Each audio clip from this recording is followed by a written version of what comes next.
Wake up. Freedom's on the rise. Welcome everyone to Freedom's Rising. This is episode number 2 in the series, and today we will be talking about how you will own nothing and be happy in the Klaus Schwabian future.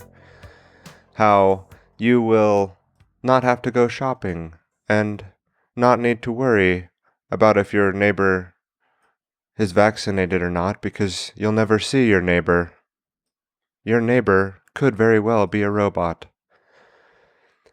Clearly a little humor to start things off here, but you will own nothing and be happy. Have you heard that one? Have you heard people talking about that? Did you get the proper Snopes information to let you know if that was true or not?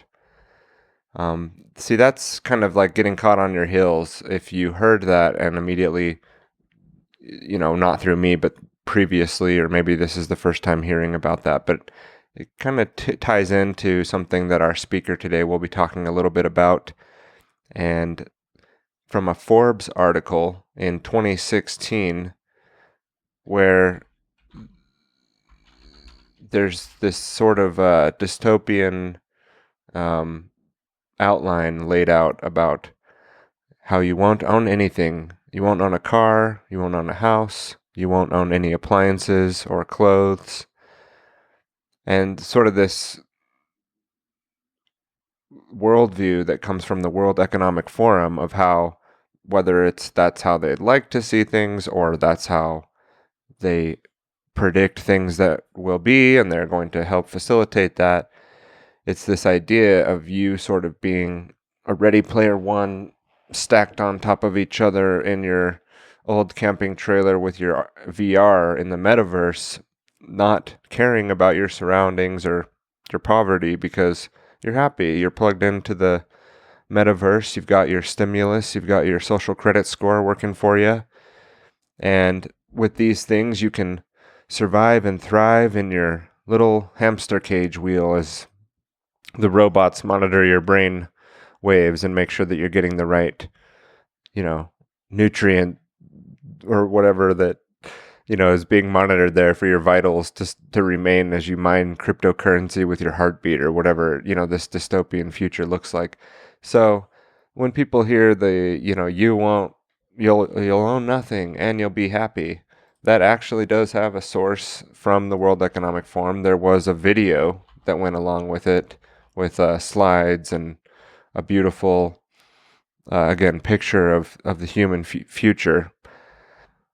I don't think it would be beautiful, but there are people out there that this is how they are shaping the future. And part of Freedom's Rising is the antithesis to this thought, to this idea, basically communist ideal, or something where it definitely doesn't have to do with self ownership, right? I mean, if they're talking about owning nothing, does that include what people consider, ownership over their own sovereignty, over their own mind, over their own space and thoughts, things that they have personal to them? Is that off limits in this communist future of Klaus Schwabian, World Economic Forum worldview, Rothschildian world where your thoughts aren't even yours to own? I mean, we know Klaus Schwab is really big into the brain chips and to the implantables and how this could be used to shape people's thinking, to shape their behavior. And, you can say that people like myself or people even talking about this kind of stuff are totally nuts. And I don't sit and hyper-focus on this stuff all day long. But to ignore it is to somewhat condone it. And that's a voluntary behavior right there, to decide that you don't need to look into something because it's too weird or it's too conspiracy sounding, or it's just not, what you're hearing in the mainstream. So why would it be something that's worth looking into, these types of things? But now, this philosophy and worldview is coming more into play, and we'll talk about CBDCs and other things and how they tie in. In a future episode, I may have a guest on that can give us some really good details on that. And that would be Tim Pachote from the Liberty Advisor. He actually is part of a panel of speakers that spoke at from the clip I'll be playing from Float Fest today. And that is not, he won't be included in the clip. It would be probably too long to put in the podcast, but I'm going to reference it. And if you tie that in, what he's talking about there with what our speaker Derek Brose talks about, because we are going to be playing his clip into the show today. And this World Economic Forum article from Forbes in 2016, this is sort of the idea behind what Freedom's Rising, again, is opposing, and the solutions brought about through this show that we'll be highlighting, not brought about, but highlighted and emphasized and broadcasted out and amplified.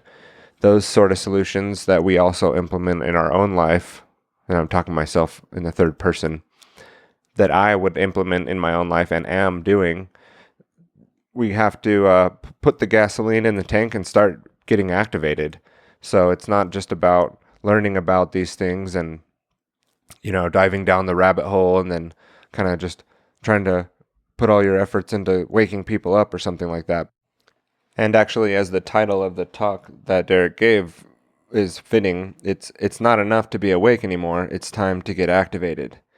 So if you want to see a world where we own nothing and we're happy, and just given everything, and you want to do the math on that and see how that works out, what the capital really is in that situation, because right now we live in a debt-based system, which is really a system derived and based on human capital and sweat equity into people paying taxes on a debt that's been ran up by Congress and the Federal Reserve. And in the United States, it's a voluntary system. And from what I have put forward and my arguments, like, if you aren't willing to participate in that system any longer, you do have the choice to not participate in that system any longer.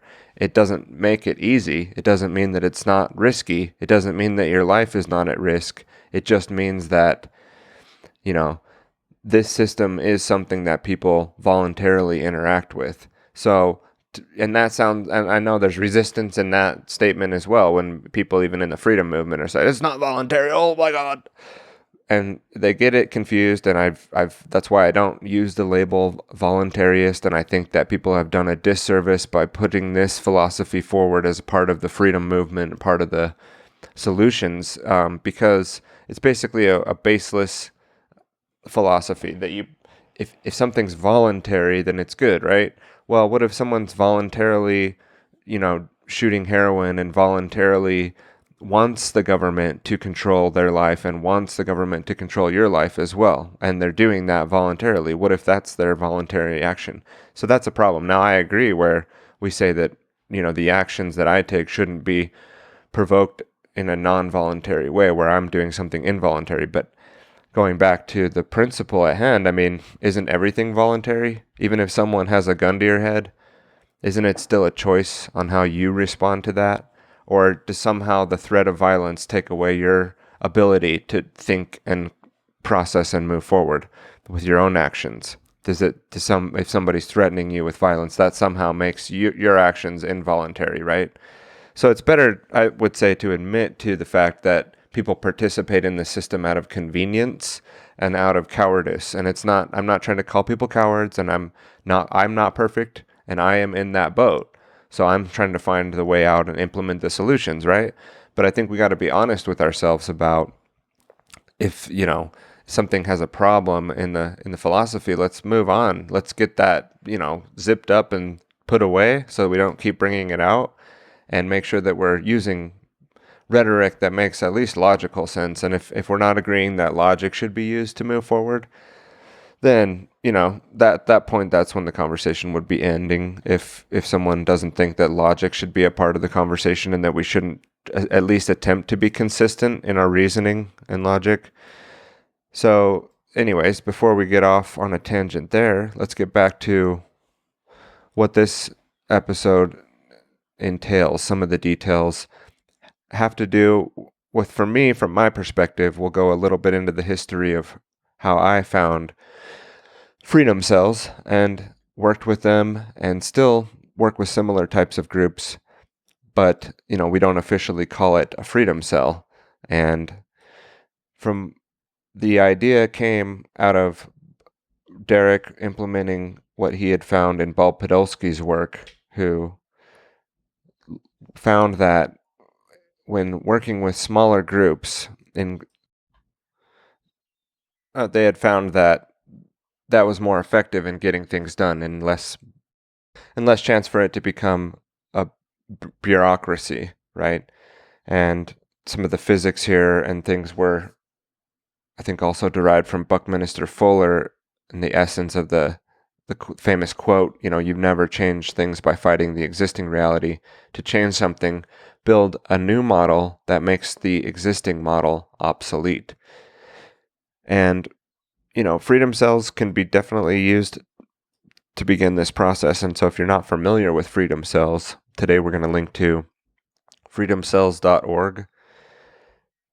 And again, you may not think that, okay, freedom cells on that website is for me, but you could use it to locate people in your area and reach out to them and contact them to start working on, mutual aid, mutual benefit, emergency response, preparedness, maybe whatever's going on with the people that are already involved in your community, you could start to become more involved with them.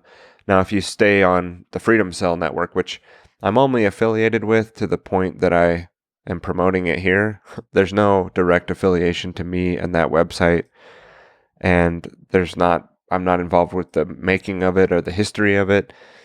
We're just promoting it today as part of a little bit of a history on my path. And then also, I think it's a good solution. I think people at this time can use that in a big way if they're feeling like they would like to work with other people in their area, at least, on the ideas or to know what's around them.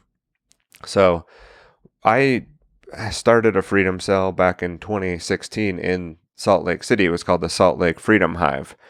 And we had meetups and worked on actually permaculture activities, which I think was one of the coolest things that we worked on in that group, was meeting up and basically volunteering our time at a local city permaculture plot that was a bunch of other volunteers that were essentially working on this property. It was actually a Hindu temple that had been under renovation, and that property was available for people to do things on, like garden, and they were doing some permaculture activities and building ponds and, planting a lot of food and building community around that area. It was really fun to work on that project. And there were other things that came out of that too. There were people that developed cryptocurrencies. I wasn't involved with them directly, but this is part of the power of the meetup itself, was people meeting that were working on projects that could find others to help them along the way. And that ultimately was something that we moved on from, and we've essentially moved away from Salt Lake City now. But at the moment, I'm involved in some groups that are, we'll talk about it in the future and even, name things and link to websites and stuff like that so people can check it out. But it's basically mutual aid network where there's the ability similar to Freedom Cells, to be able to network, to be able to build community, to be able to participate in, building the Agora, and also mutual, and probably a lot of cool stuff that I don't even know about. There's, again, I'm not involved in every little subgroup of the thing that's being worked on, but it definitely down to promote these ideas and concepts, and also think that people should check it out. So check out freedomcells.org, and you can go and make an account that's somewhat anonymous. And I know that Ramiro and team Ramiro Ramani is working on a version 2 of the website to make it better. And again, I'm not working with that team or like involved with the project, but I hear that that's what they're doing, is making it a version 2. And so if you go to it and you feel like it's a little clunky, I think they're going to be working on some updates. But in either case, that's part of what we're covering here on Freedom's Rising, is the tech. I feel like this platform is part of the tech, and a way for people to get find and locate other freedom cells and people in their area. But beyond that, it should really then be taken offline, I think. And, you meet with those people in the real world and start implementing solutions. So it's not about like going on the feed every day on freedom cells and like flicking through and you're like, oh, wow, look at that. Like it's not, I don't think that's the intention of the site to be like social media. But in the vein of social media and tech and tying in some other things that'll be talked about today, and an event that was held in April that the talk from Derek is coming from today is the Float. And of course, the event was Float Fest, but Float is a social media, it's a token, it's a few different things. There's a market, there's video and media content, but Float.app is the social media site. And Float, as the name implies, is sort of meant to rise above the rest, especially these, as we see some of these bigger social media platforms shooting themselves in the foot and censoring pretty much like overboard, have gone overboard. Not that there's, any significant amount of censorship that should need to be done in a free and open society or a free and open communication platform. But of course, there's some things that people need to be able to filter and not see on their, feed. I could think of a few things that would definitely be something the platform should be looking out for and protecting its users from. But beyond that, just opinions or political opinions or even things that might be inherently wrong about something still should be, I think, left out there. And that's how you have the open forum, open debate. That's how you have something brought into the discussion. And if it's absolutely ridiculous or if it's something you don't want to see, then allow people to curate their feeds themselves. Allow them to have a way to block and, have things not shown on their timeline if that's how they want to operate. But, Float.app, they also just launched a 1.0 version. They were in beta for a while there. It looks like they're still working out quite a few things. Something like this is not just as easy as people might think it is. They're really creating a whole new way of doing social media, and I do support the platform. Freedoms Rising actually has a page on Float. If you go to freedomsrising.com, you can see our little social media icons, and Float is one of those, but it's freedoms_rising on float.app /users/freedom_rising. And we do the live stream on that. Unfortunately, I was having some issues initially with the live stream from Float, and we're still working on the embed on the site, but I'd like to use Float as the embed permanently on Freedoms Rising as soon as we transition into that, which I think we could do pretty soon. Right now, I am using Twitch, and not that I am a big condoner or supporter of Twitch for the 24/7 live stream, but it does have some stability factors. And again, while Float was going through their release of the 1.0 version, there were some issues there that were causing me to not want to use it at that moment. But I think they're working out the bugs as far as I can tell. They're doing a great job. I like the dark mode theme that you can now toggle on. That's really great. And once they get those live streams up there a little bit more worked out, that's what we'll be using as the back end for Freedoms Rising, because I support Float and what they're doing.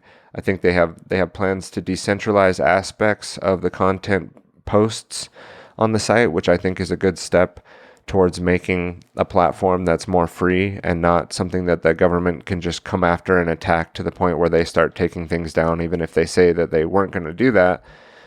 There should be more of a Bitcoin blockchain component where you don't have the ability, even if you wanted to take something down.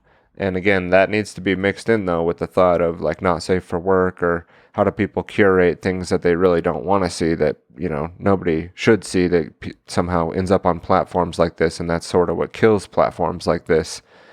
Parler or Gab have similar battles to fight, and Minds. It's interesting to see, the aspects of the battle here with censorship. Now, with Elon buying Twitter and things, I think that kind of takes the edge off a little bit, or at least it seems like it does. I'm not going to give an opinion one way or the other on how I feel about Elon Musk or something like that, but I think move gives the illusion that like free speech is back, and I think it will take some of the wind out of the sails, to use the analogy for the float ships over there. But long term, I mean, it's kind of like, when Bitcoin crashes and everybody freaks out for a minute, and then we all know it's going to come back up once you get kind of used to that. I think this is similar. This is a long term battle.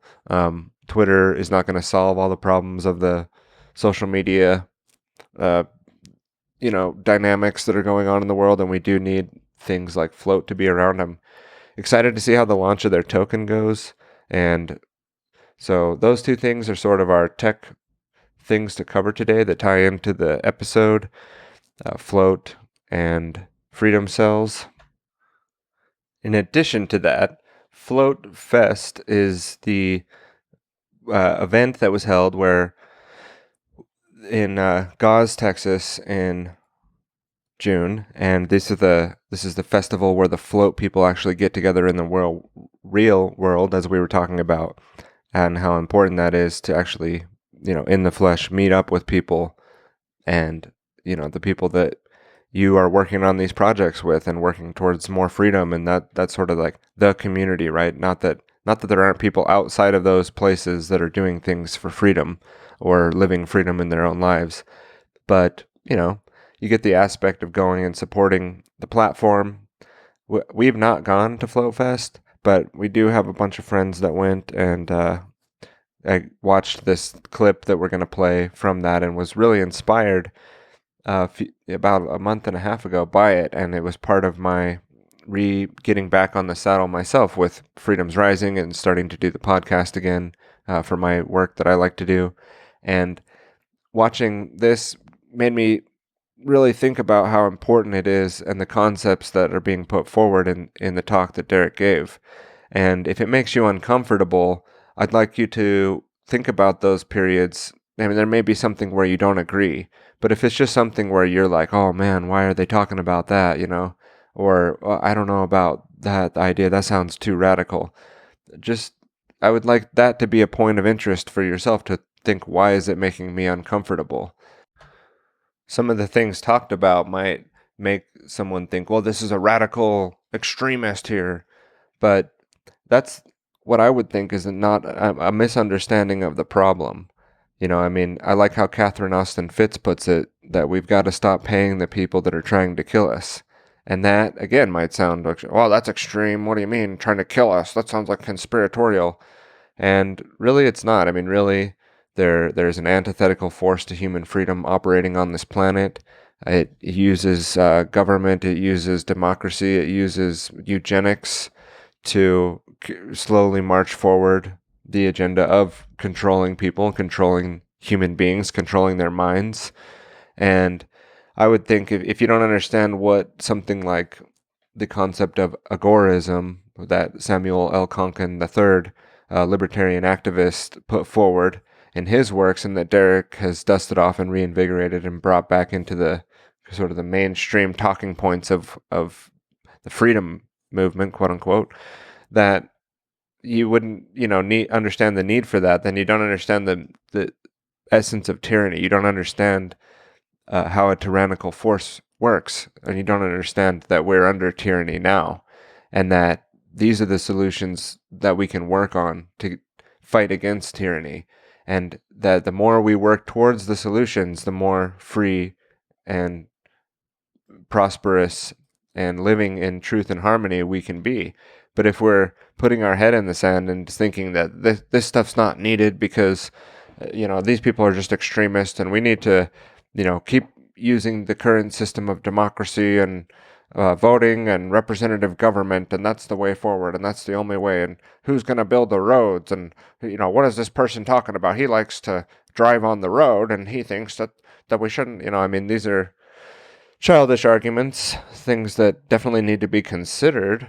But if there's people lying to you, harming you, consistently deceiving you, do we then go support these people? I mean, can you not see some of the things that have happened in the last few years that need to be concerns, that we need to make sure that we don't let happen again, that we don't allow tyranny to wave its ugly head because of fear, essentially? And it's always that way, right? Fear is what drives it. That's why we're right back into more fear with the war and Putin and Russia. And oh my God, we got to have the government fix it for us. And what would we do without that? And what did we just get out of? 2 years of dread and fear. And it's always that way. I mean, you go back, to 2001. What is the main component of what went down during that time was September 11th, and what it's still, the fear of that drove us into wars that had nothing to do with that event. And it was clearly more of the agenda, again, to keep pushing forward more fear, really. That's the idea of always having this boogeyman enemy that we have to go and defeat the terrorists. And if you're not with us, you're with the terrorists, right? George W. Bush Jr. And now, and then we turn into the pandemic, and now it's Putin and China, and it's just consistent fear applied to make you curl up and just say, please, just do it for us, government, just fix it. Just make sure that, and again, in that sort of a mindset, you will not be able to envision the need even for the solutions that are talked about here. And that could be one component why things like people talking about freedom make you feel uncomfortable, and why it even myself, it's like, should I share this like in my podcast? Should I be putting this information out there? And we all have to work through, what it is that we're really here on this planet to do. Is it to slowly walk towards where we're getting in more situation with bread lines and social credit scores, and you don't get the bread if you don't have a proper social credit score type situation? Or do we walk the other way where we can work together on the food systems, and if there's a supply chain problem, let's try to fix that, not on a local level like I need to grow all my own food, but I can empower my neighbors that do the this production for this food component, and I can empower the market down the street that's selling on a local level and struggling, to compete against the big box stores. I can buy local.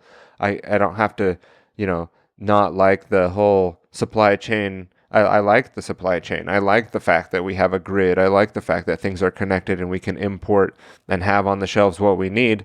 But when it comes down to maybe harder times ahead, or, things that, where you can't come in this store because you don't have the proper medical apparatus or whatever, that's where we see the importance of supporting people on a local level, so that the mindset of freedom is, our bosses are saying that we're supposed to not let you in the store, but we know that that's absolutely ridiculous, so we're not going to implement that, right? And so if the again, going back to episode 1, where freedom is in the mind, and if it's in the mind of your community, and even now with the current infrastructure of government, at least if those officials on the lower level, the sheriffs and the police officers and the people that, yes, they do support government and they are supporting a tyrannical, mind control system that is antithetical to human freedom, at least if their minds are switched on to the fact that there was such a thing as a constitution and things where people, in their system, at least they could uphold some consistency in their own system of thinking, And I think the Declaration of Independence was probably is pretty close to what I would call it as needing to be enough. But if we do need to point back to what they're supposed to be doing in their own system, there were things like constitutional rights and things that were supposed to be protected by the government. And that's really all the government was supposed to do. So we'll go into this talk today. There's 3 talks from Float that you can check out from John Bush, Derek Bros, and Tim Pachote. I'll put that in the links. This is just Derek's that we're going to play into the episode today, and then we'll call it good for now. The upcoming events we'll put in the show notes, and I'll talk about those on Friday's show or the last show of the week. I think I'll review the upcoming events, but not every show. And if you want to support Freedoms Rising, please subscribe to the Freedoms Rising email, sign up on freedomsrising.live. That's simple and easy, and in the future you'll be glad that you did sign up. You can also do the same at tylerbloyer.com. There's a way to subscribe so you'll get updates, and if you'd like to donate to the show, you can go to tylerbloyer.com/donate, and if you'd like to use some XMR or R matey pirate chain, you can go to the freedomsrising.live/support, and there's QR codes and the freedomsrising.crypto domain that you can send those to. There's also crypto payments and donations accepted on tylerbloyer.com. I would like to help promote your freedom project. So reach out to me. This is sort of like a double sponsorship. You could support what we do here at Freedom's Rising, and we can talk about how we can do that, as well as I'd like to support what you're doing by putting any events that you're working on in the events lineup and talking about it on the show with the announcements. So those are the ways to support the show. And again, we're going to be putting out another episode very soon, so check on back and subscribe through the audio feeds is probably what I would recommend through your RSS favorite podcast application that you use, and bring that in so you'll get the shows pushed out. But we do try to put this out on the video feeds as well. And with that, we're going to cut into Derek Brose's talk from Float Fest. It's called "It's Not Enough to Be Awake Anymore. It's Time to Get Activated." And for me, I'll see you guys next time. Thank you. Well, I'll introduce our next speaker. Take it upon myself. All right, our next speaker is an incredible human being, an amazing activist. He gets so much stuff done. Talk about massive action. He's a visionary. I love the guy. He's done so much work in the world. He's doing these tours, crisscrossing the country, turning people out down in Mexico, growing the Freedom Cell Network in Mexico. He's got the ideas, but more importantly, he puts these ideas into practice, and I'm super grateful to call him a friend. Give it up for Derek Brose, ladies and gentlemen.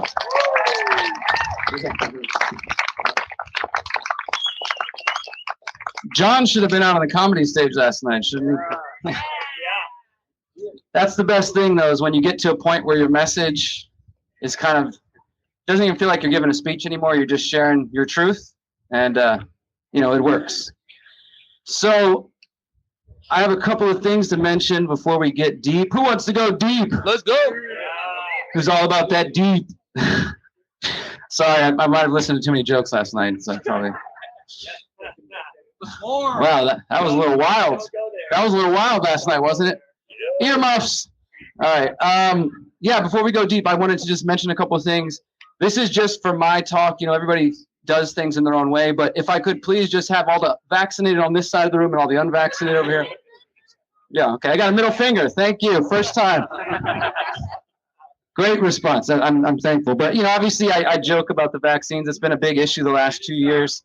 But I do want to preface the talk with just mentioning that, why I joke about vaccines. There's one thing that I want to say that I see periodically in our community. And when I say that over the next 45 minutes, I'm kind of speaking broadly, right? Because in case anybody's noticed, if you haven't noticed, the community has grown quite a bit, right? You have the merging of the libertarian, voluntarist, agorist, anarchists, and the spiritual crowd, and the crypto people, and the conspiracy theorists, and the health freedom movement moms, and everything in between. And it's beautiful.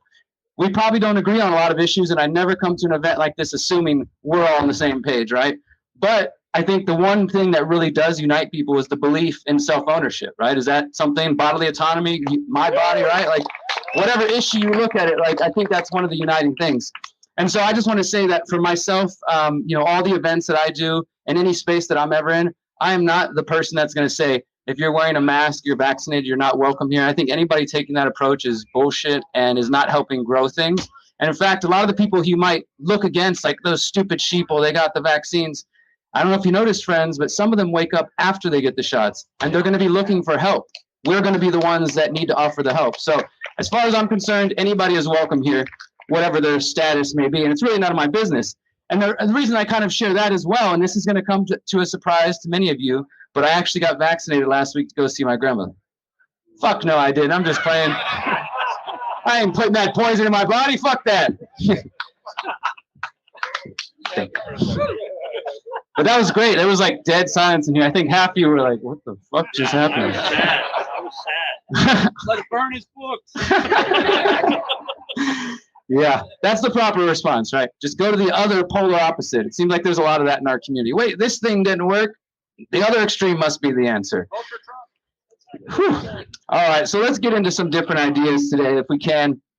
John really kind of went over a lot of the things that I'm going to cover, and we're working on similar goals in different arenas. But I do want to say that I think I'm going to start the way John ended, with just reminding us that there is so much potential right now in this moment. I don't know if you guys have felt it, but honestly, despite all the insanity, the last 2 years have been the best 2 years of my life, because I'm moving closer and closer to my goals, right? COVID 1984 has been the greatest motivator, for many of us, right? And as John said, it's been a great recruitment tool. They're looking out for us. They're trying to make sure we get more numbers on our side. And that's just that, however you want to look at it, from a spiritual sense to just physics, equal and opposite reaction. The more they push, the more people will continue to wake up, right? Anybody have friends or family who weren't questioning things before COVID and now are, or like starting to get on the edge? That's going to continue to happen, my friends. Every time when they want to push in a more extreme way, there will be people on the edges who are already kind of not trusting of the system and like, yeah, I don't know, this doesn't make sense, who will then be like, oh my God, you know what? I need to call that crazy friend I have. Hey, tell me more about this great reset thing that you're talking about. They're going to come to us seeking help and guidance, right? And so I feel like there is just so much potential right now. There's so much abundance available, in addition to the reality that this is 2022 and their plan is 2030. Is everybody kind of coming to terms with that? The United Nations and the World Economic Forum call this the decade of transformation. They're working with every multinational corporation, every major bank in the world, nearly every single government, to put in trillions of dollars to create this reset that they've been calling for, Agenda 2030 reset. And now they're even hosting things like the World Government Summit, where they're having panels that are literally called, are we ready for a new world order? Like, it's not even hidden if it ever really was. It's just pretty much out in the open, right? So we have some realities to contend with, and we shouldn't put our heads in the sand at all. Like, that's not what I'm here to say. And if you know my work, The Conscious Resistance, I talk a lot about both the importance of the internal, the spiritual journey, as well as the physical realm, getting free in those ways. And in my experience, a lot of people in the spiritual, conscious, whatever you want to call them, communities, have historically been the kind of people that want to put their heads in the sand, right? Don't talk about the bad things because you're going to manifest it. Don't bring the bad vibes, just keep it chill. And I'm a big believer in meditation. If you've heard my story, I discovered meditation in prison. I got addicted to drugs when I was 20 years old and went to prison. That was the beginning of my awakening. Meditation and prayer were a huge part of that. Those are vital, important tools. But meditation and prayer alone don't create the outcomes we want without action behind it, right? So it's the sort of bringing that together. So we do have an immense opportunity in front of us right now. There's so much potential, but you also have to actually do something about it, right? You can't just sit on the internet and complain anymore. If that was ever the answer, my talk is titled today, It's Not Enough to Be Awake Anymore. It's time to be activated. And I'm going to explain more of that. But I think that's a sentiment that I've held for years, like that. When I first started waking up 2009, 2010, watching Endgame, reading some Jim Mars, reading Ron Paul's book, all kinds of things, just woke me up, right? In the beginning, I was just like, I had my freak out period. I don't know if you guys realize this, but waking up, it's actually like a grieving process. There's the psychological model for grieving, the Kubler-Ross model, and it describes the stages of denial, anger, sadness, acceptance, those sort of things, right? It's not really like a rigid system that you pass through each of these things for a week at a time, or everybody goes through every stage. It's just like, these are some things you might experience while you're grieving. And if you think about the waking up process, you're waking up to realize that most of the people in the institutions that you've been taught to believe you're supposed to trust and have faith in, that you were lied to about, and by people that you trust, your family, your parents, your pastor, your politicians, your teachers, etc. That is a very difficult process for many of us. And so some people, they're like, no, the denial happens, right? There's no fucking way. This can't be real. This is too big. That's crazy. This is just conspiracy theorist stuff, whatever. Maybe you keep going down the rabbit hole and things keep getting confirmed. And then before you know it, it's like, oh my God, this is happening. You have the freak out period. And maybe you get into an angry phase, like, did anybody get angry when they woke up? Like, how dare they do this? This is fucked up. Like, they're doing this to my kids. Like, just all those emotions, right? And then maybe even the sadness. And this is where some people get stuck. There's no way I can't believe this is too big. It's too massive. Great reset, new world order, Agenda 2030. These people have been working for at least 100 years. How can we ever possibly overcome this, right? Just a whole range of emotions. And in the ideal circumstances, you go through all of that in a healthy time and manner that's different for everybody, but you get to a place of acceptance where you're like, okay, yeah, this is real. These things are happening, and it's scary, and it makes me a little sad, but what can I do about it now, right? Then you get to a place of solutions. That's the ideal path we might take, but clearly that's not the path that all of us take, because some of us get stuck in that angry phase, which I tend to call the Alex Jones phase, because whatever you think about the man, it's like, if you watch too much Alex Jones, like, you think the world is about to end. Like, literally, I was watching a lot of Alex Jones when I first woke up, and it was that feeling for the first year of like, holy shit, oh my God, the police state is like, here, it's about to happen. It's about to happen. And I had to go through a period of like, okay, it's happening, but maybe not tomorrow, right? And here we are, and it's happening, right? It's in our faces. But the reality is, some people, they get stuck in that phase, that angry phase, that sad phase. And in my book, I talk about it. I call it the defeatist trap, or even the conspiracy, the rabbit hole trap, right? Like you get stuck in constantly researching things, which is important. You know, I'm a journalist. This is what I do daily. Has anybody seen my documentary series, The Pyramid of Power? If not, I encourage you to go to thepyramidofpower.net. I mean, I spend time going down these rabbit holes. I just spent a week researching the crimes of the intelligence community, and I nearly black-pilled myself. For those who don't know that term, it's just like if you've been black-pilled, like we say red pill, it's like somebody who has come to the point of reading and learning so much that you just feel like things are hopeless. And after doing this research, I was like, wow, I can see why people feel hopeless. I can see, like, I've known a lot of these things, Operation Gladio, Phoenix program, all this stuff, murders, rapes, overthrowing governments, installing puppets. Just, it's crazy. These are the people we're dealing with, what I would consider to be the personification of pure evil, right? And how do you take in all that information and still feel like, wow, we got this, we're good, everything's good? You know, it's rough. So I can understand why people get stuck in those mindsets. But again, we're in a beautiful period of abundance right now. There's so much opportunity. So some people, they get stuck in the Alex Jones phase, they get stuck in the defeatism. John was kind of pointing to this earlier, and I've seen this all over Mexico and all over the US. You really think they're going to let you grow your own food? You ever heard of Waco? You know, just these sort of like these defeatist mindsets, and the built-in assumption, as John said, well, just because Klaus Schwab says you'll own nothing and be happy, people are like, well, obviously that's what's going to happen, right? I mean, there's no way we could change that. I don't have a choice, do I? It's a very disempowering mindset, right? And that's what some people consider to be awake. That's not awake to me. Like, that's just like, you're depressed. Like you learn some things and now you're depressed and you think the world's screwed. And that can be a very dark place to be, especially in COVID times. As John also mentioned, because of the Freedom Cell Network and the Greater Reset. Anybody familiar with the Greater Reset activation or event? Guys, it's been wonderful. The first 3 events, we're reaching people in more than 20 countries around the world. The live event in Mexico, we had 400 people from more than a dozen countries. I know John had a good turnout here in Texas. There is a thirst right now for solutions. And a lot of these people, and again, I'm not assuming what our ideologies here and what our awareness is around here, but I know that there are some people who understands the idea of the non-aggression principle. Who feels like that's intrinsic to their belief. Like, those are the voluntarists, the libertarians, the anarchists. Maybe some of you are less familiar with that. That's okay. But the point is, the movement's growing with all these people who maybe they don't have all the philosophical backing or the economic understanding or the deep conspiracy research, but they know that something's wrong.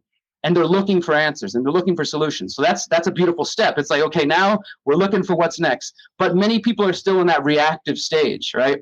That they get stuck in that Alex Jones phase. Maybe this is what I'm seeing where I'm from in Mexico, tens of thousands at least of Canadians, Europeans, Americans, and Australians have come to Mexico, because Mexico over the last 2 years has been one of the only countries in the entire world that did not require quarantines, tests, or shots in any way.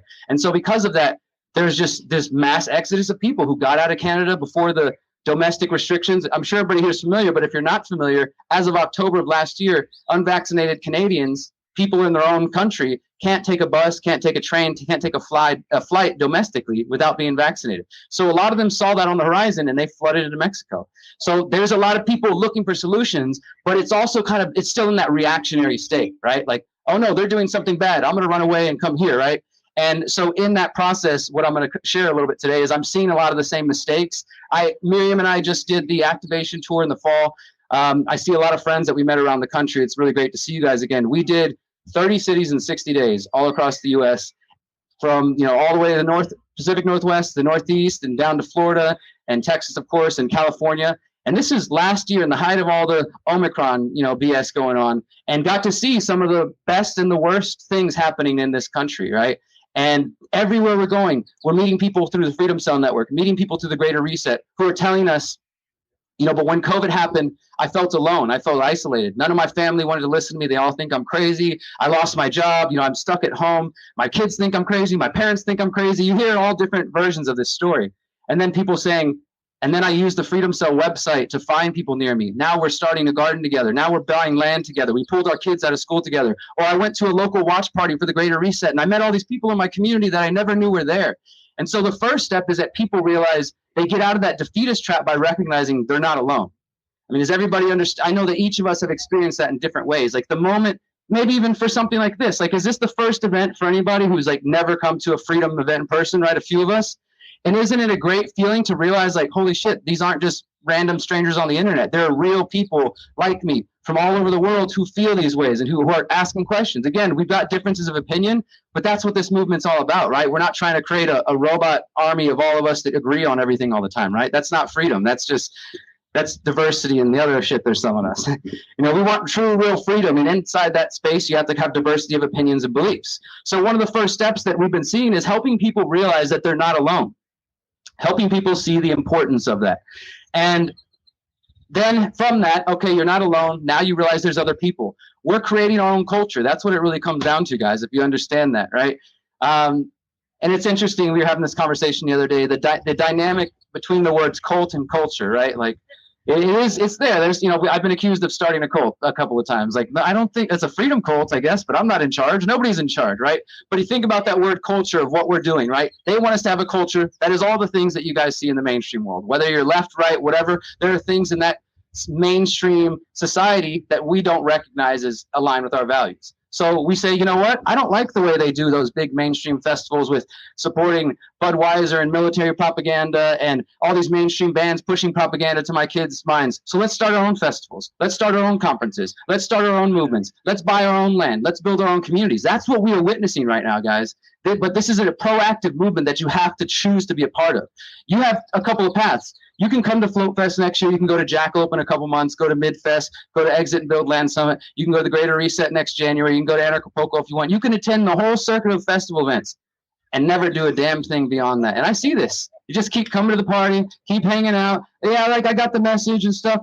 But then you go back home to your day job and you're still dependent on the grocery store. You're still dependent on the mainstream financial systems. You're still using the banks. How is that awake? I don't get how that's awake. And I'm not here to say I'm the arbiter of who's awake and whatnot, but I think we need to really come to a point where we're actively not only measuring the impact of our actions, but we're really tangibly, as John said, I call it the holistic self-assessment. It's one of my books. You can download it for free at theconsciousresistance.com. It just helps you look at your entire life and say, I claim to have these principles, but then when I look at my different relationships, I don't actually live up to those principles. I claim that I want to create a better world and down with the bankers and down with the New World Order, etc. But I still got my money in Bank of America. And if you guys go to weforum.org/partners right now, weforum.org/partners, the World Economic Forum website, every single bank that you're using is listed on their website right now. And you guys all know how fractional reserve banking works. So when you put your money in those banks, they could be taking your money and literally funding Great Reset projects. I don't see how that's helping us. I don't see how that's moving the cause closer, but it still feels good to come to a Float Fest and we're awake and we're free, right? We have to look at our actions. We have to say, are we tangibly moving the ball forward? Like, for example, this is something that actually an old friend, Adam Kokesh, told me years ago, like that did stick with me, is to really, activists need to be willing to ask themselves, and we're all activists to different degrees. We all just work in different arenas. You don't have to be a podcast host or, speaking on stage to be an activist. I think it's the way that we live our lives, right? But some of us are more active than others. But we need to be willing to say, okay, I've had the podcast for 5 years and I still got no new listeners and I'm not really reaching anybody. And it feels good, like a little pat on my back. I like doing this. It's a fun hobby. But after 5 years, maybe I should ask, is there a better way to spend my time? Is there a more effective strategy I can try? Maybe that wasn't working for me, right? And being willing to be honest and say, all right, let me try something new. I mean, that's all I've done over the years is do things that work. And when I hit a brick wall, just go to something new. Don't sob over it. Don't get stuck on why you failed and all the things that could creep in, the doubts and the fears. Oh my God, maybe people don't like hearing me. Maybe I'm no good at this. I should just go back to my day job and forget about all this freedom stuff. You got to push past that and be honest and say, okay, well, what can I do that's going to be effective? What does the community need right now, right? What are the needs within our community? I've heard several people saying the next step is we need to start getting into private defense and being able to defend ourselves or going towards the stages that John talks about. I believe that is the vision we want. I mean, the way I look at it is the Freedom Cell Network, the Greater Reset community, whatever we represent within the larger freedom community, we're like the solutions caucus, if you will. We're the ones who actually want to do shit about it. For the rest of you who just want to go party and stuff, that's there too. And that's always going to be there. And in fact, it's going to be there as you march into the technocratic FEMA camps. It's still going to be there. You'll still get to, but you'll be awake and you'll be free and everything will be good. But my point is we have to do more. This is the first step. You wake up, you react, and then you move into a stage of action. Okay, now I know things are bad. Now we're finding each other. We're using the Freedom Cell Network. We're using Float. We're using social media. We're getting our groups. We're creating real world communities. Now we're creating our own festivals. We're creating our own music events. We're building the culture, right? But it's not just a lifestyle. Like it has to actually involve physical changes. We had a de-Google workshop going on. That's the amazing thing. How many people here have Google in their pocket right now? Have Apple in their pocket right now? Nearly every single one of us, right? Except for those who bought the above phone or one of the other options. And I'm not shaming anybody. I'm saying it's because they've monopolized everything. It's difficult to get out of their systems, right? You have to go out of your way to find Ramiro to get an above phone or find somebody similar, or you have to go learn those skills. Some people won't do it because it's too hard. It takes too much time. It involves learning a new skill. I got to work with people. Oh my God, I have to leave my house. All the excuses you can come up with, right? Oh, it's just so convenient though. I've got all my contacts in here. I've got, the bank's close to my house. Why would I want to switch? We could come up with a million excuses. That's what they are, to not change our actions and to not change our behaviors.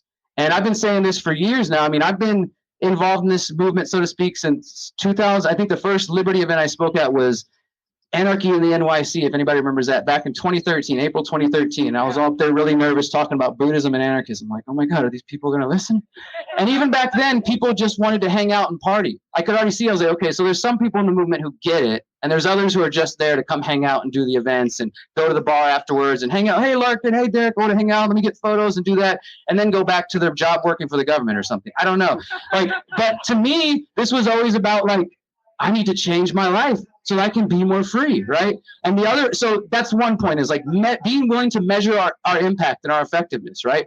As I'm traveling the United States, it's costing time, money, lots of money, energy. Miriam and I are exhausted. Sometimes it's a strain on our relationship. It can be intense, but it's worth it, right? Because when I go to these events, like I said, we did 30 cities across the US. We did 17 events in Mexico over the last 6 weeks. Everywhere we're going, we're connecting to people from as small as 4 people to 150 people, on average 70 to 90 people in every city, who are just like you guys, who are saying, hey, Derek, I watched this video and man, it helped me in this way. Or this article you wrote, or this thing you did, or God, the Greater Reset, you guys helped me find these new people. I can measure the impact of the actions I'm taking. And that's not because I'm special, it's just because I'm putting the time in. And if I was doing these tours and it's like, man, these are just, I'm wasting all my money, nobody's showing up, people just don't care. I guess it's just, I would try something different. Because it is exhausting. It's probably going to be another couple of years before I do what I just did, but it was worth it. And it is worth it to come drive. We literally just crossed the border 2 days ago to come here to Float Fest. So we came to Mexico to be here with you guys. We're going to exit and build. I'm doing some other events. But my point is, we have to think as individuals and as activists, maybe you have a podcast, maybe you make memes, maybe you come to events like this and your action is just talking to people, networking, or maybe you do build the decentralized technology we need to go to the next stage. Maybe you're building the next blockchain that's going to help us, right?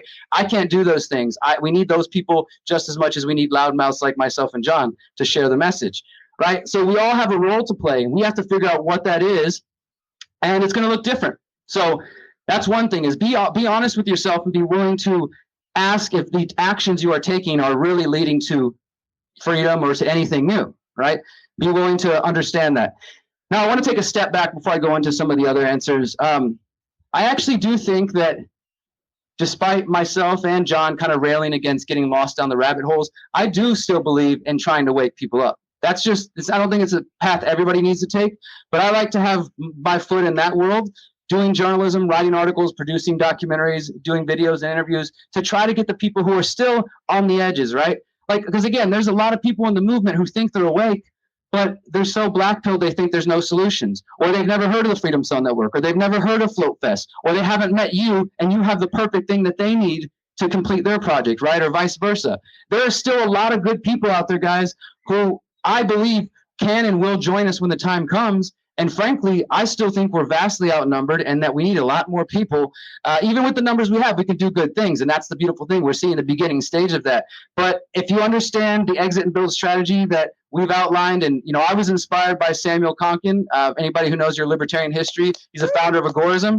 And I encourage you to go back and study his works, not because he was a god or something, but because he did have some foresight. And the things he wrote about are what we are experiencing right now. And one of the things he described is that we would pass through this 4 stages from complete statism towards freedom. And he started talking about these pockets of agorists, which I think are freedom cells, would start to pop up around the world in different parts, right? As people get sick of the state shit, as it's the inflation and the taxation and all the things, people start looking for answers. That's the stage we're at now. Now we're finding each other, we're getting organized. And so Konkin believed that this movement would progress. We would start to see parallel networks forming. That's what the Freedom Cell Network is the beginning of. And it's not the only one, but we're building these networks. I mean, it's such a special time to be alive.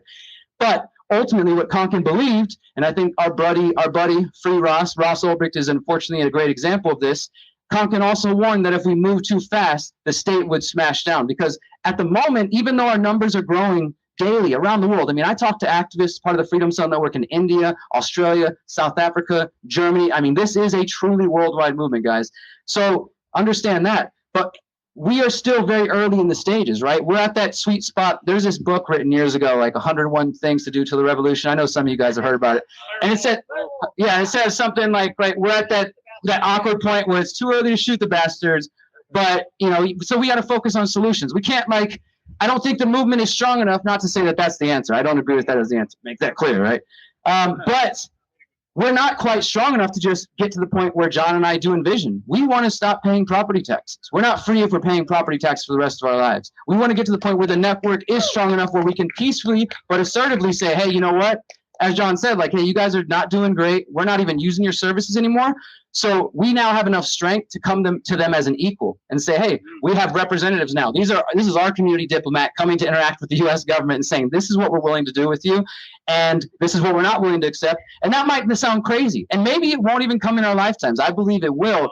We might be old men by then, but this is the vision we're working towards. So if that's a little scary, it's okay. We're going to get there. Don't be freaked out. They will try to target us. They will try to label us. They're already doing this. I mean, this is, again, be aware of the things happening, but don't get stuck in the fear.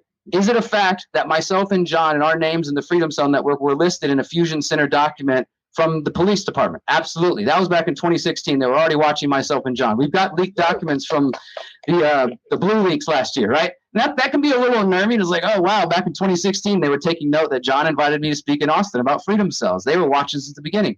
Good. Let them watch. Maybe they'll wake up in the process, because we're not doing anything wrong, guys. We cannot be consumed by fear. And these fears of, well, what if you get the land, Derek, and then they come and kill you, whether it's the cartel or the government or some criminal, what are you going to do then? Well, at least I die living by my values rather than staying safe but just submitting to their society. Like, I just, it's not a question. What else is there, right? But to live by your values. So none of us invite that. None of us want that. None of us welcome that. Nobody's trying to go out in a bloody hail of gunfire, right? Fuck that. But if it's like, hey, shit, here we go. All right, man, I'm going to know I did good with my creator. I tried to bring good to this world. And if I got to die defending the values in my home, then, like, okay, that's what it is. I work towards never having to do that. But is that a possibility? Yes, let's not lie to ourselves. Sure, that could be a possibility. These people are ruthless. I listed a number of programs. These people have no problem killing people, doing whatever they want, and they have power over the largest media empire in the world to propagandize the rest of our friends and family to think, yeah, he was a crazy person. You know, he was one of those extremists we keep hearing about. It's sad, but maybe he should have taken the vaccine, you know, whatever, right? And so we're working against a big machine without a doubt, but there are solutions, guys. And so I was getting to the point that I still think it's important to try to wake up people, right? This is what I do with the ConsciousResistance.com. This is what I'm doing with the Pyramid of Power documentary series. And by the way, just confirmed Larkin's going to be in season 4, so that'll be cool. And I think that there are still people out there who have tools that we don't have just yet. I mean, if we took the time and went around here in this entire campground and really just got to know everybody, and I've known this for years, we would have every single resource we need right here within this. Whether it's not the person here, they're like, oh, but my cousin knows that somebody who has that thing you need, right? Like, we have everything we need here already. So it is time to start building. And yet people like myself and others who feel inclined, we will continue to try to wake up the masses so that the numbers never stop flowing in, right? And that's what Konkin was saying, is that as people start to realize that the state is becoming less stable and they're paying higher taxes and all this stuff, and they're seeing us over here with our free-range kids and our organic food and our healthy permaculture outside of COVID-19 84, they're going to start to flood in. This is why people are coming to Mexico. This is why people are coming to Texas and coming to Florida. It's already happening. What he predicted is happening now. But it's one important thing to remember. He did warn, if we start getting maybe too bold, and who knows what's the right move, when the right time, but it's just something to keep in mind that they will smash you down. What happened to Ross Ulbricht? He built a website. He was specifically building it around the principles of agorism and trying to build a website where people could exchange goods and value without the government having any hand in that. And some of that was drugs, some of that was all kinds of things. He didn't let violent, things happen. He didn't let child porn and stuff like that happen, but it was generally a freed market. And I was there reporting, as was John, on his trial and his sentencing. Ross was sentenced to 3 life sentences. He's our age. He's 37 years old, the same age that we are. He's going to spend the rest of his life in prison until we break him out of there. And and it's I mean, being in the courtroom, guys, honestly, just all sincerity, being in the courtroom and this fucking judge, she's standing there with the U.S. flag behind her, and she's like, I'm tasked standing here. I feel humbled standing in front of the flag that I am tasked to carry out this sentence. And she said to Ross, she said, I'm sentencing you to 3 life sentences to make sure to send a message so that no one will ever dare take up your flag again. And they specifically mentioned agorism. They don't give a fuck if you vote. They don't give a fuck if you protest, if you keep doing that. They're more afraid of us exiting and building. That's what they're afraid of. That's what they're afraid of, Ross, is that if the Silk Road became a success, people would see, we don't need government to, like, I'm using Amazon basically, but the government's not getting any money out of it. And that's what they're afraid of. They're afraid of that they will lose their tax cattle in the big picture. But ultimately, it's that fear that we finally recognize that their whole system is built on this false belief and their authority. And the more people we keep waking up to that, there will come that flood of people. And guys, I don't want to be in a scarcity mindset. I want to be in a position where we've got our land in Mexico. I've got my family taken care of. And if and when you or your families or the people to come need help, I can offer a helping hand instead of saying, sorry, there's no space here for you, right?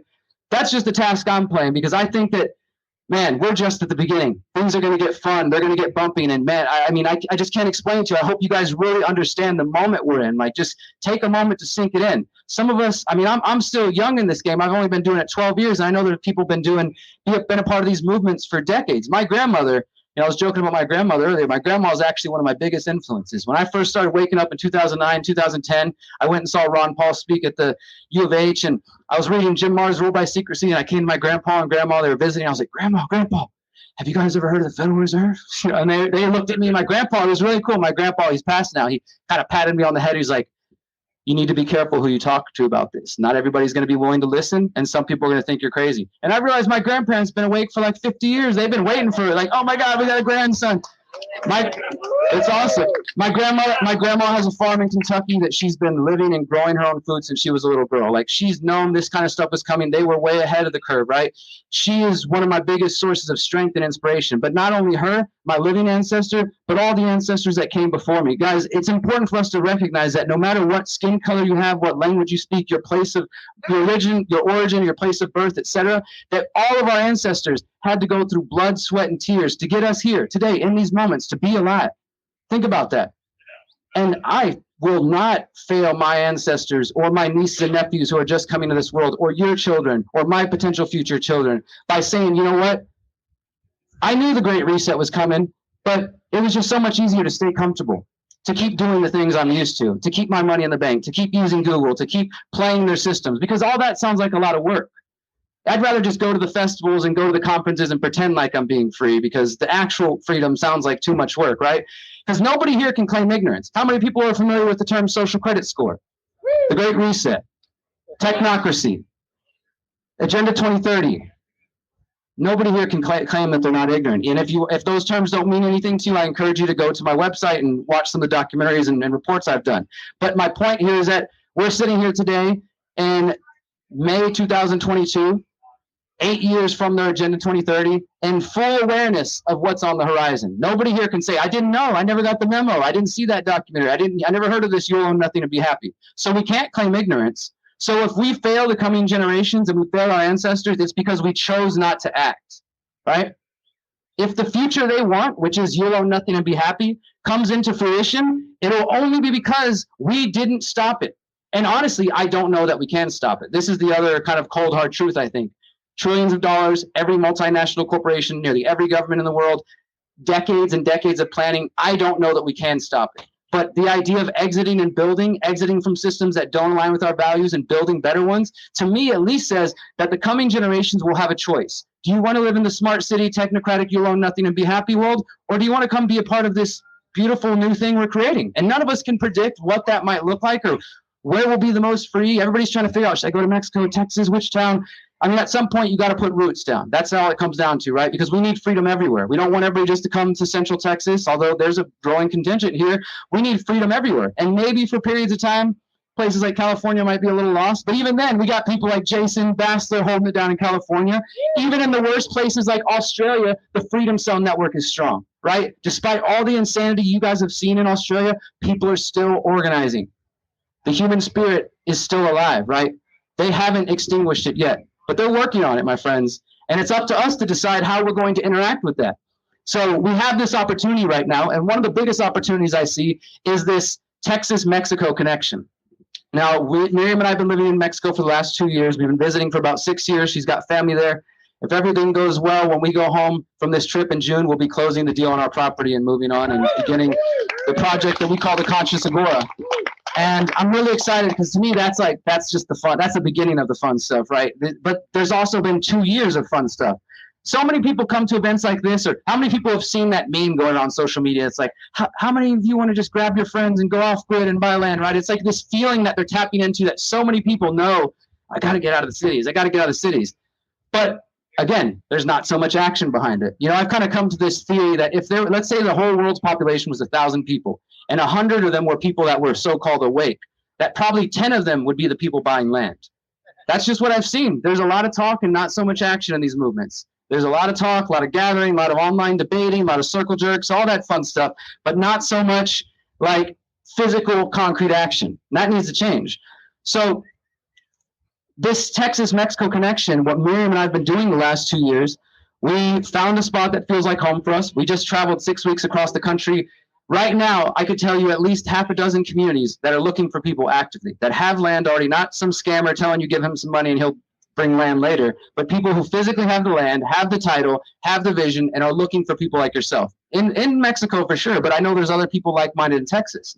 And what John and I have been thinking, you know, as we're building this parallel network, and with Ramiro's help, we're about to launch the next version of the Freedom Cell Network website, which I want to invite everybody, if you've ever been before, haven't been in a while, or just, you know, want to come check it again, early June, if everything goes well, we'll be launching the new website by this summer for sure. And it's going to exponentially increase people's ability to find each other and to get organized in it in a way that is so important right now. So that's going to be vital, right? People finding each other. But as this parallel network's growing, what we're really envisioning that we're going to see is not only a network where you can find the people closest to you, but people have already told me they have traveled the United States using the Freedom Cell Network to connect to like-minded people.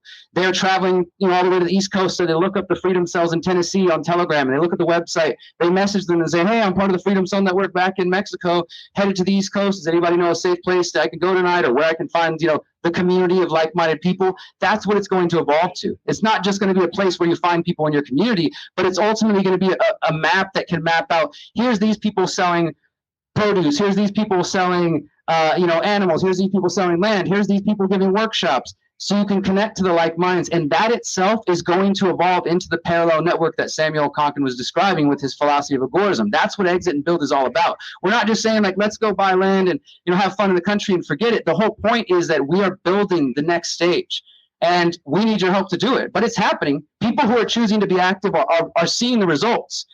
But this isn't a passive movement. Like I said, we're the ones in the movement who want to get shit done, and I'm sure there are others. It's not just myself and John or just the Freedom Cell Network. Of course, there's so many good people doing great work, but you have to decide now. Do you want to be a part of this actively, or do you want to be awake and still walk right into technocracy, right? Because you can be awake and still using all their systems, still got your money in the bank account, still letting Google track everything you do, still got your kids in the school system, still trusting Big Pharma, right? Oh, but I'm awake. And then when the shit comes and they roll out the social credit score and the digital IDs, the vaccine passport, et cetera, you're going to realize, my friends, as so many people have the last 2 years, how difficult it is to thrive when you're stuck in their systems. This is why I haven't had a bank account since 2008. I've never paid taxes. I don't have a driver's license. Don't tell anybody. And it makes life difficult. I'm not saying you all need to be out on the fringes where I am, but I'm definitely trying to push as hard as I can to say, hey, guys, I'm over here. And now I realize we haven't built the infrastructure for this system we need, you know, that we're going to need in the future. And I can kind of help other people maybe take some inspiration to take the baby steps they need, right?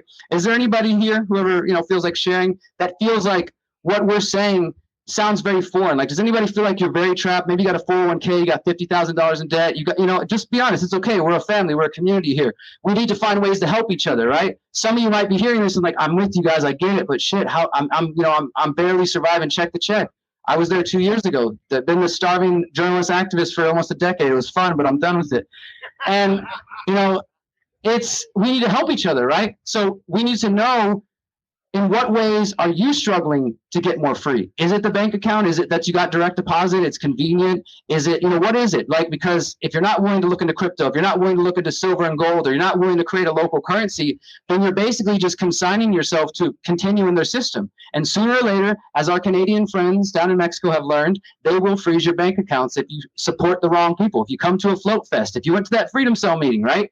And then I get people emailing me the day after, hey, Derek, I've heard you talking about this for a while. My bank account just got frozen. Can you help me out? It's like, well, I could have helped you out yesterday, but now you're kind of fucked. Like, I don't know what to tell you. Your money is better off stuffed in between the mattress or in a safe than it is. But another thing is, if you're not comfortable taking the money out of the bank, look into things like credit unions. That's kind of like a half step towards a more localized institution. But honestly, we all know that the currency is devaluing at the same time. So just keeping it in the bank isn't really doing any good. That's why some of us want to buy land and actually put it into tangible goods.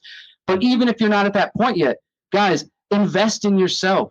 Take that permaculture course so that you can gain those skills. Take that beekeeping course. Take the crypto, whatever it is that you're interested in, and take that money that's just sitting in the bank's hands and going to fund Great Reset projects and probably pipelines on indigenous lands and all kinds of other things. Take that money out of there and invest it in yourself. Because in the times that we're headed into, which will be difficult and beautiful at the same time, the people with the most skills will be the people who thrive.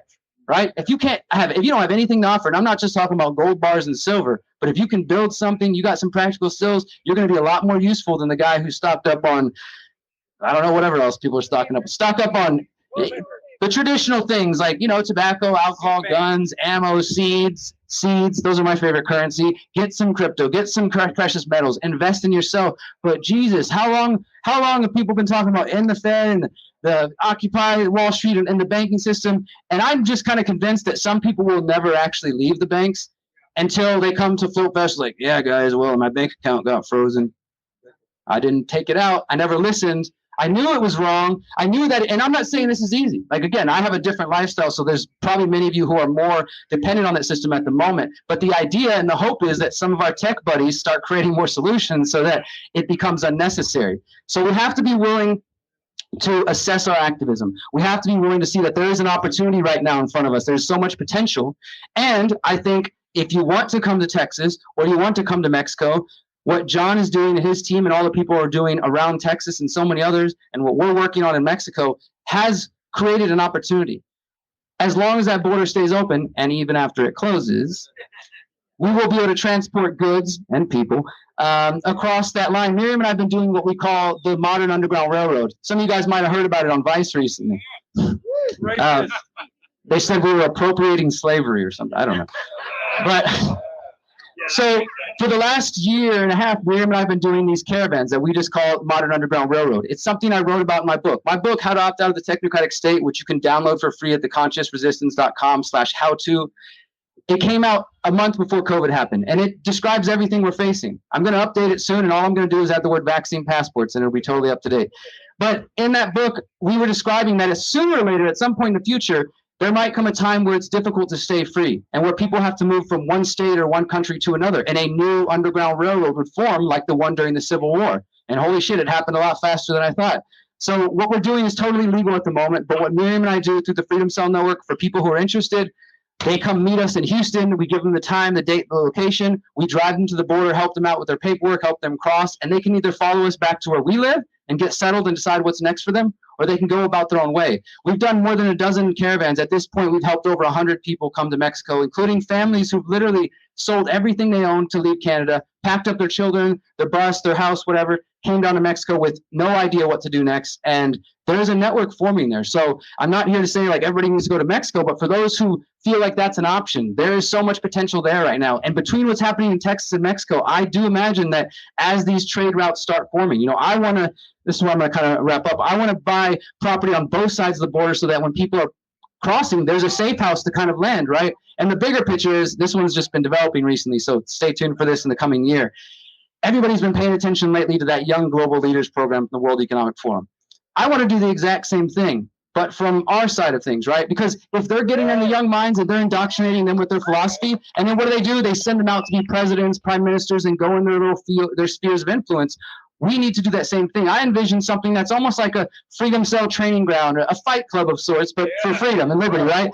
People come here and they can be educated in permaculture skills and, you know, learning about how to grow food. They can be educated in, you know, mindfulness things like meditation, prayer for those who are interested. They can be educated in the trivium. They can be educated in, you know, community organizing, how to form a freedom cell, all this, like a program that could literally just be a download. And it's something that I imagine wouldn't be open to everybody, but only the people who prove like, hey, I need these skills so I can go back to my community and just put this shit to action. Because I don't have time anymore, guys, for conspiracy debates, for arguing about viruses, for any of that shit. Like, to me, the only thing that matters for the next 8 years that I'm committing my life to is what are we doing to prepare for the Great Reset? I have 6 nieces and nephews, and I refuse to give them that world of you will own nothing and be happy, right? I refuse to accept that. And I want you to reject that as well. So my final point here is that we have to push past those fears. John kind of touched on this a little bit as well. There's so much fear, doubt, and insecurity and limiting beliefs that creep in. And the reason I call my work The Conscious Resistance is because I've been through that, guys. I went through depression and suicide attempts and then eventually drug addiction that led me to prison. And that's what it took for me to wake up, to start like questioning, like, what am I doing? What have I been through? And when I went through that, I realized that there are so many, and I've seen since then, there are so many brothers and sisters even within our movements who are recovering addicts, maybe current addicts, or people who've never touched drugs but are struggling in some other way. And these crazy fuckers take advantage of that. They will try to manipulate you to every degree they can to convince you that you are not powerful, that you are not beautiful, and that you are not free, and that it's over. There's nothing to do. You might as well just sit at home and complain on the internet. They've already won, right? No, that's something that we're here to reject. We have to recognize the strength in us. And to me, that's part of the healing process. So I focus a lot on the healing as well as exposing the dark things through my journalism. But ultimately, guys, it's all about creating a better world. We have to find ways to push past that internal tyrant. That's your doubts, your fears, your insecurities, that voice that creeps in and says, nah, I don't want to go to float. It's going to be too hot. And it's a drive and all these, you know, any excuses. But when you come out here, you connect and you see face to face, you see no masks. And that's the inspiration. That's the activation. That's why we're calling it the Greater Reset Activation, the activation tour. It's not just a gimmick. Because I'm here to say, my friends, if we don't get activated, if we don't get our shit together, it will be you own nothing and be happy. But if we do choose to act, there might be a different opportunity for our children. So let me read you this final thing. Who has actually read the you will own nothing and be happy thing? Have you ever actually read the article? So it was published in 2016 by Forbes magazine and by the World Economic Forum. And in this article, this short little piece, it's a woman from that time describing what the world of the future looks like, right? And she says things like, sometimes I miss my privacy, but things are so much better now. Like, you know, everything's, of course, everything's equitable and just and diverse and sustainable now. We love it, right?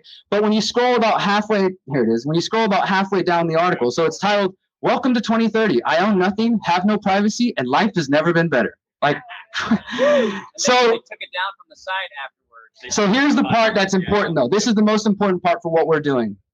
She says this. There's a section that says they live different kinds of lives outside the city. I was like, okay, what are you talking about? And she says this. She says, my biggest concern is all the people who don't live in our city, those who we lost on the way, those who decided that it became too much, all this technology, those who felt obsolete and useless when robots and AI took over big parts of our jobs, those who got upset with the political system and turned against it. They live different kinds of lives outside the city. Some have formed little self-supplying communities. Others just stay in the empty and abandoned houses in small 19th century villages. That's us. That's the shit we're going to do.